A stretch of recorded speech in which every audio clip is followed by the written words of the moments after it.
Dr. Barrett, as far as we heard about university and secondary education, we hear about a skills gap, these sorts of things.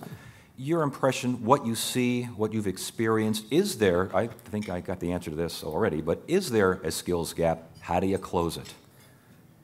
Well, my impression of universities, and especially research universities, ASU, U of A, and to a lesser degree NAU, I think they're the greatest wealth creation machine in the United States. They spin off smart people and smart ideas, and that's the basis of new companies and entrepreneurship. And in deference to our keynote speaker, can I reference Silicon Valley here?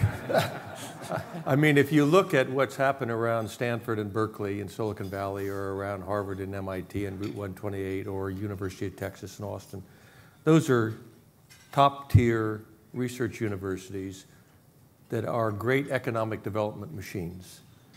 And we have to have universities in Arizona that mimic those great universities. They have to rank in the absolute top tier. As Michael Crow put it for ASU, he's after quality and quantity in parallel. More smart kids, educated, more research at higher quality, same time.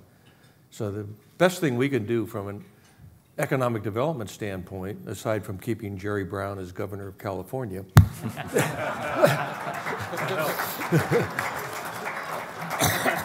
is to provide the support for our universities and basically not balance the state budget on the back of not only K through 12, but the universities as well. A question for anyone that wants to answer this. That sounds great. That sounds innovative, forward-thinking, and encouraging. Do Arizona residents want that kind of research institution, or do they want a university and college system in which you go, you learn read and write and arithmetic and how to speak and spell, and then you go out and face the world? Because we do a lot of conversation regarding secondary education on Arizona Horizon, and there are some folks who do not like the idea of all that money and all those resources going to a research institution. Well, sitting on the Board of Regents, what I'm observing is that in our current structure that we can have both. We keep expanding the amount of square foot of research labs at ASU. Their international ranking keeps going up. They have something called the Shanghai Index that's a respected index. ASU keeps climbing, and at the same time we have an explosion of undergraduate degrees out of our universities. So the one thing that's interesting about an adverse environment is it makes students a lot more precious to the university, and they care a lot more about them. They care a lot more about their success. So with the lemons have come a little bit of lemonade, and they're getting a lot more focused at making sure those students are getting a great education and moving on in the system, not just simply dropping out.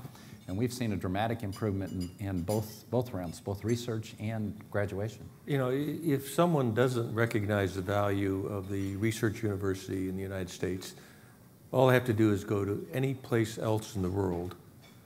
Entire Western European Union is revamping the structure of their universities to copy ours.